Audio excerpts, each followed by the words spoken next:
Hello, guys, and welcome back to Making a Cat Cry, where we just figured out some of what's going on, kind of, um, about Katia's dreams, and I think we're about to see if Katia pipes up and adds anything to the conversation on her end now that she's heard, Gaius's side of the story.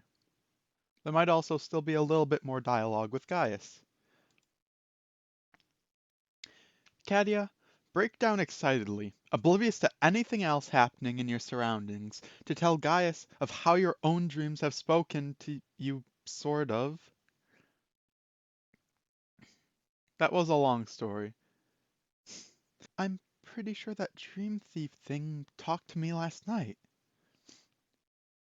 What? Gaius says. You tell him that I was having really bad nightmares like usual, and all of a sudden those big glowing letter things appeared in front of me. Big, glowing letters, he says. Yeah, all lit up like one of those magic-powered signs outside the club. It was really weird.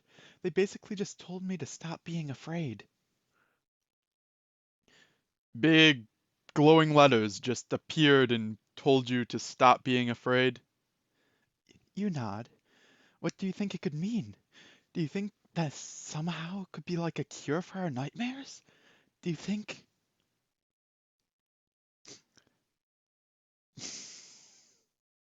Where did she get the food? In retrospect, you guess you could have worded that in a way that didn't sound like it was completely made up. Katia, follow Captain.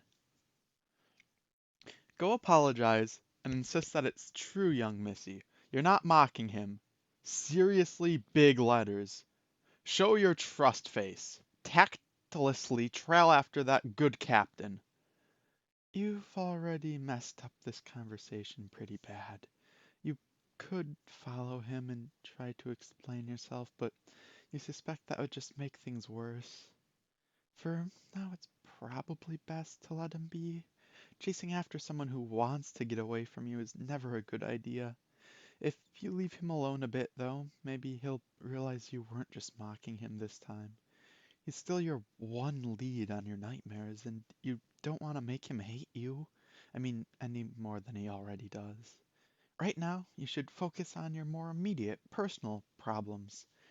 Katia, ponder sandwich. Lament the loss of your sandwich. It looked like you were really enjoying it. Was that pulled pork? Delicious. Alas, your delicious sandwich has been slain.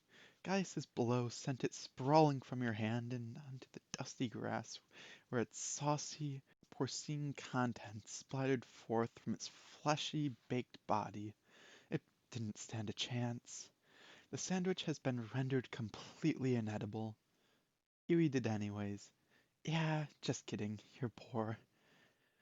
I probably could have just gone back to Alanka's barbecue and asked for another one, but it was already free. Poor or not, you wouldn't feel right taking advantage of that any more than anyone else. Anyways, it's only a little dirty, sort of. Come to think of it, considering how the king acts and how reassuring the gold words were, there's like no possible way the speaker was also the dream thief, right?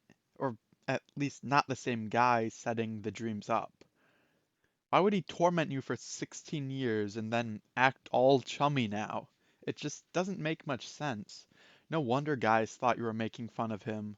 I know your story is sad, Kadia, but someone who had no qualms torturing a child and ruining her life for over a decade isn't just going to gain a conscience over a couple nights of rock-bottom Khajiits trying their best not to be scared. Something's up. Either there are two mysterious players involved, or something has the dream thief scared. Scared enough to try changing tactics. However, if this voice is our mysterious dream thief person, that begs the question. Why the dreams of the king in the first place? Why is Shahi now trying to calm Katia down and prevent her torment at the hands of a royal antagonist if Shahi was the one who created it to begin with?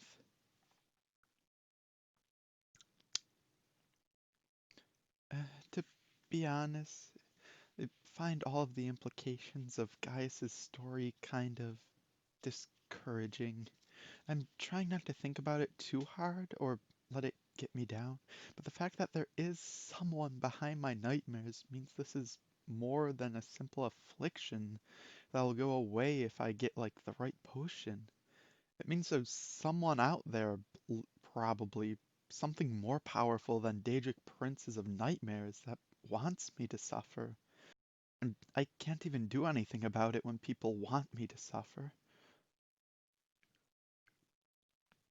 Sadia. Maybe there is a second player involved.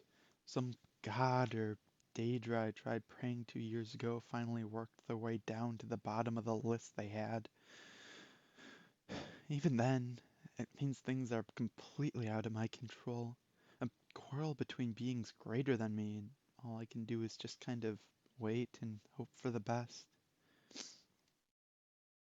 And that's never worked. Is it already getting to nighttime? I feel like last night was so recent, or is it morning? Maybe I should have chased Gaius. Look at that sandwich. It represents your life. That doesn't sound very motivational, and it also implies her life is almost over. So, fell on hard times, got kicked in the dirt, picked back up, and now has less pickles in it than before? Wait, pickles? Oh, snap! In your face, self-loathing. Katia? Well, at least you have your health, right? Speaking of your health, how's your eye? Are you going to have to find more awesome looking leather eye patches, or is your eye better now? You guess it has been a while since you've checked it. Hey, I can kind of see. A little bit, kind of. Either that story took way longer than I thought, or Lanka knows alchemy and was trying some kind of experiment in those sandwiches. Oh, yeah, kinda better. And then that happens. Or was that the beginning? Looks like alchemy. I'm leaning towards the latter because I can kinda see through walls right now. Yeah.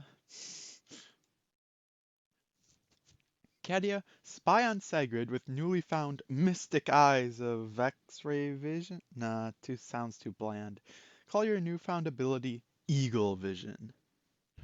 See through walls? Perfect. Use it to check if the coast is clear and sneak back into the Mages Guild to get your stuff back.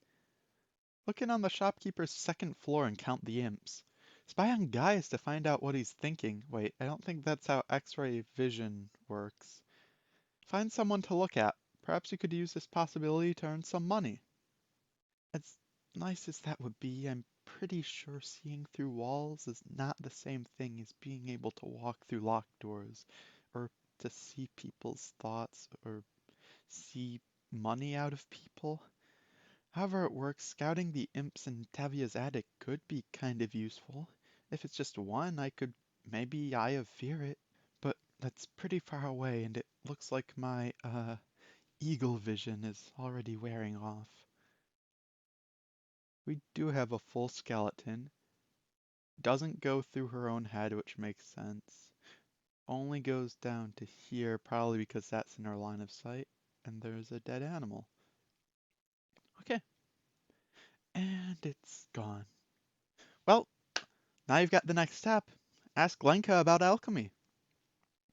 I guess that's probably a good idea. Yeah, I mean, it's getting late. I still need a place to stay tonight, and if Lenka knows alchemy, maybe she could tell me which local plants around Gavacha are valuable? Or make me another weird eye healing, wall permeating sandwich so I could count those imps proper? Wait, hello? It is rather deserted. It's not exactly like it's late at night. You head back to the field where you and Gaius stopped by the barbecue during his long flashback, but the grill's already packed up and Lenka's nowhere to be found. You managed to find a scrap of the bread, though. You put it in your inventory since apparently you're the sort of person who scavenges scraps of bread off the ground now. Whoop-de-doo.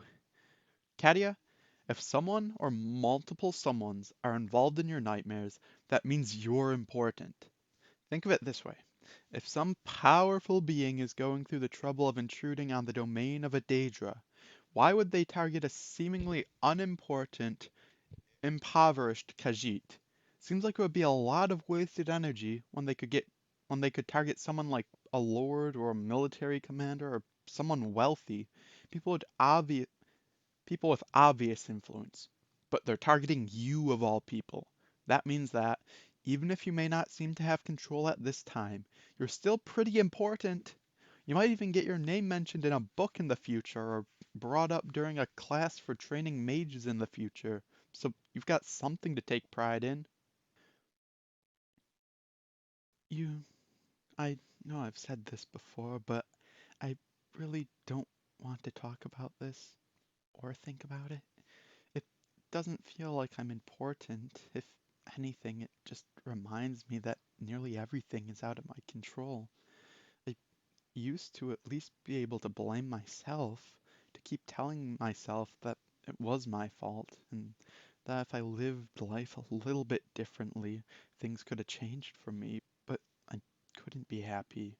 Katia Monaghan could. That was the idea. I used to be able to believe that the old life I drove into the ground was just a prequel to something good. But now it just seems like everything's out to get me. Something big that's following me even through name changes or running from a country to a country. I don't know why. I don't know what it wants, but I just know it's one more problem in a world of things and people working against me. And I don't have the power to stop any of them. The world wants me to fail, and there's not much I can do about it. And that feels, well, I don't want to think about what it feels like. I guess I'm just gonna keep going. I'll eat food off the ground, try to find some way to make money, and hope that whoever's out to get me this day of the week takes some pity. I guess the word for it is scared. Not a sharp fear, but low, dull, hopeless hum. If I smile, joke, and ignore it, maybe I wouldn't have to feel it. Of course, that's kind of ruined now that I'm talking about it. Get some, get someone to help you get your stuff back from Sigrid. That was a major bad move on her part, and any decent person would understand that and be willing to help. Gonna try to be a voice of reason here. Do not attempt to steal back what you lawfully gave to Sigrid. You're facing a power you can't think to combat in both magical and social capability. Sigrid runs the town. How would you get Quilweave's package back if she catches you and pays the guards to never let you in? Make figuring out a plan to break into the Mages Guild your biggest priority. What are your goals? To deliver Quilly's package, to figure out your magic biz, and to make money. What's in the Mages Guild? Quilly's package, books on magic stuff, and huge piles of money. It would only be appropriate to redistribute some of all that ill-gotten loot to the poor folks Sigrid has downtrodden and oppressed, like you, for instance. I had been thinking about that a bit. On one hand, and the other, and well, I'm with. Wait, that's a new one. I didn't realize she actually knew the names that were being said. I thought that they were just like disembodied voices in her head, like a conscience, as she put it. But naming your conscience is a weird thing. Well, I'm with Sabata too here. I think it might be time to throw in the towel and get my stuff back from the Mages Guild. I know what would fix things. I know it would fix things. I really do. Getting Quilby's package back would prove to her that I can be trusted. And even a handful of coins from that heap would solve my food and housing problems for weeks. However, it's also a huge, dangerous gamble. And unlike delving into ancient ruins in hopes of finding some treasure or jumping into a well to kill some fish, I don't even have a place to start. It's just false hope. The warm feeling that if I could get in there, it would certainly be nice. Idealistic false hope like that is the sort of thing that lured me in here to begin with. Best idea? Now leaving Kvatch. Not to be mentioned, well, I'm safe now. They took my stuff. They'll probably think I'm still under the spell of Sigrid's weird perfume or whatever, and they have no reason to come after me further. If I start trying to cause them problems, who knows what will happen to me. Whatever it is, I suspect it won't end pretty. I want everything to be better, but I guess I'm just starting to realize that I can't be careless about what I do. There's still that low, quiet bit of anger telling me that I should do something, that I should get some kind of revenge, but I just have to keep reminding myself that this isn't a storybook, and I'm not like a hero or anything. And even if I wanted to be, this entire situation is still out of my control. Hey, there is what's his face boy talking to. Was that the plant lady, the gardener? That totally wasn't slightly crazy. You notice your thoughts are heading back down the path, so you push them away. I'm wasting the meager remaining daylight, and I still have plenty to do if I don't want to sleep hungry on the streets. So, yeah, I'm making an executive decision now. In spite of all arguments, no more fantasies about taking down the Kvatch Guild. Quillweave is still counting on me not to mess up. Between this and my nightmares, I have to focus on what is in my reach, not waste time chasing after malfactors that I can't even reach.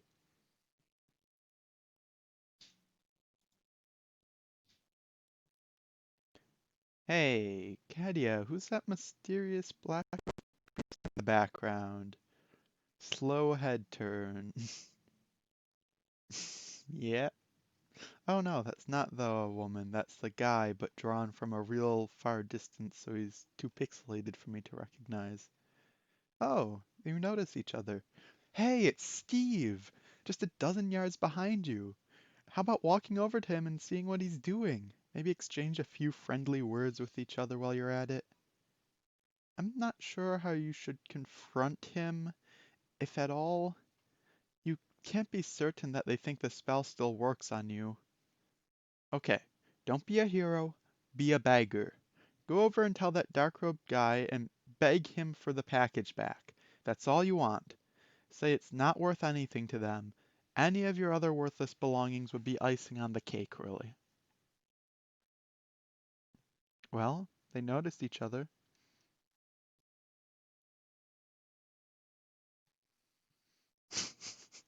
Not awkward. Katia, I'm just going to have to say something here. You're powerless. There's something messing with you, and every risk you've taken since you came to this city has turned out horribly. If that is Steve behind you, and not just some random guy in a cloak, nothing good is going to come of investigating, or finding out what's going on, or trying to do anything to get at him to get your stuff back. So, what happens now, Kat? You accept your failure accept your failure and your utter inability to accomplish anything? You know that no matter how hard you try, it won't be enough. So, what happens now? Point. If he still thinks that you're under Sigrid's spell, maybe he will at least show you the nearest homeless shelter? Yeah, the guy just nopes out. Yeah, it did get really awkward.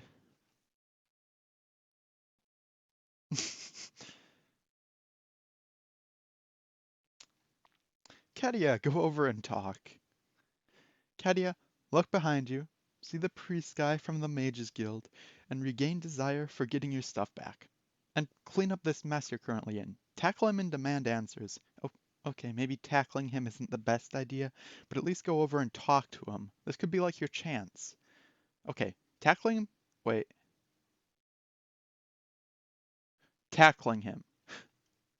Tackling him. Tackling him. Okay, I see. You got a little bit of laser eyes in there. Okay, tackling him. Got it. It's not going to be much of a tackle. But let's see how that goes for her. Oh, this is a new ratio.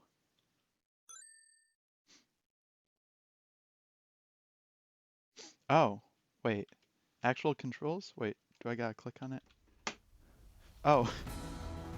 Oh, space is jump. Oh wait, no, up is jump. Oh, and I can sprint. Or, yeah, that is sprinting. Oh, no. Oh, so it's got like this cooldown time where I can't jump after doing the sprint thing. Ah, that's not good. Not good.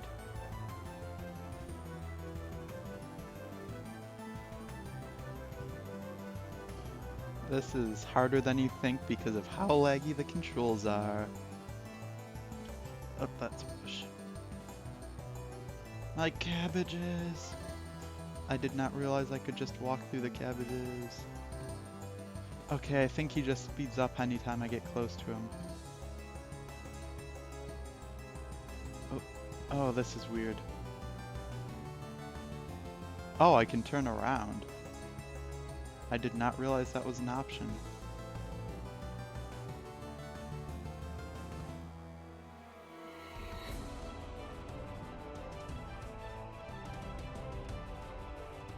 Oh, oh, oh, that's a bush.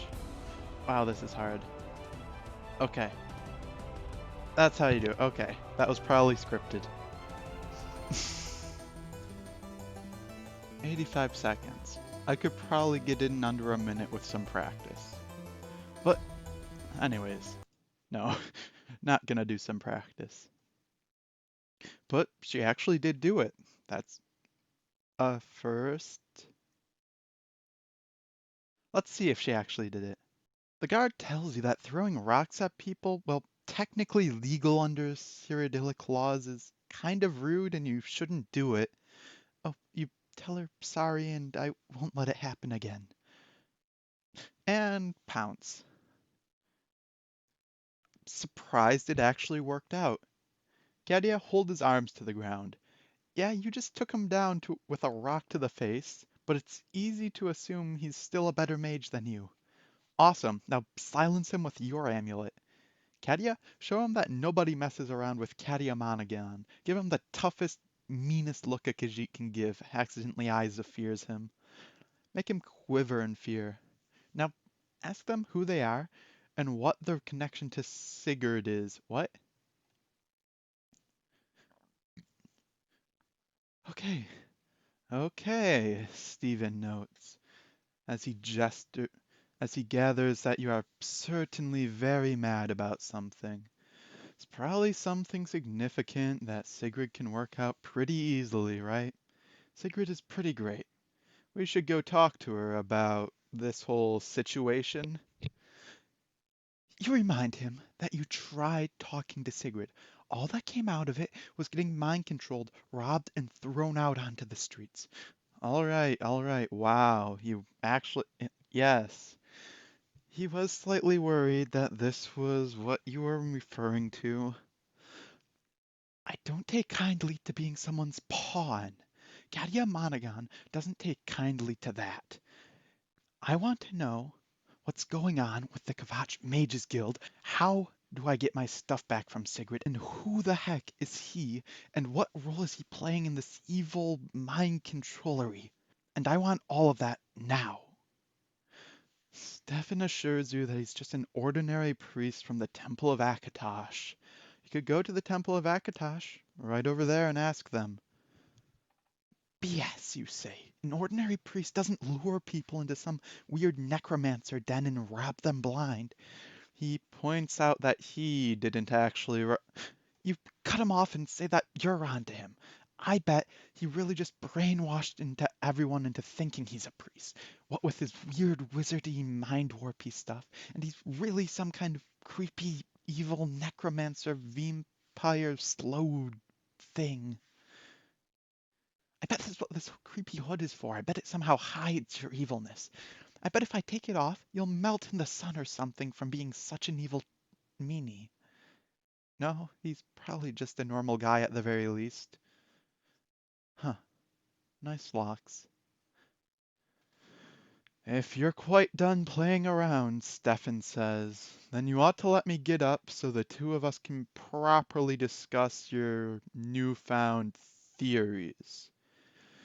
If you're able to throw off Sigrid's charms, then I suppose there's no sense in trying to hide anything from you. That is, if you would kindly get off of me so the two of us can discuss this like rational adults. Let's take off our gloves. One glove, slowly in his field of vision. Then pop a claw. Fancy. Yeah, you say. That's not gonna happen. I'm done being lured into disastrous traps after disastrous traps, handing out my trust like towels and tallow candy. The cards are in my hand now, and your skinny face has best start speaking.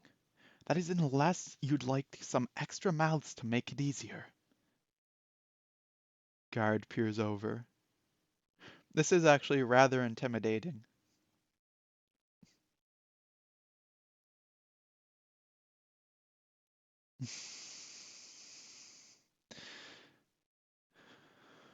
Fine, I'll try talking it through like an adult. Katia, talk it through. Oh, well, that's where the glove went. Um, I'm gonna leave it here, so we'll get to see what comes of this conversation next time. Thank you guys for watching.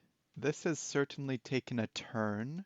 I think this is the first even slightly heroic thing that Katia's ever successfully done. The odds are it's gonna turn against her favor at some point soon, though. Like he's just gonna cast another charm and run away or something. Or he's gonna actually talk her into going back to the Mages Guild to get her stuff, which you can tell wouldn't end well because everyone would know she's there getting her stuff, including Sigrid. So I guess we'll just have to wait and see. Anyways, thank you guys for watching, and I'll see you in the next episode. Till then, see ya!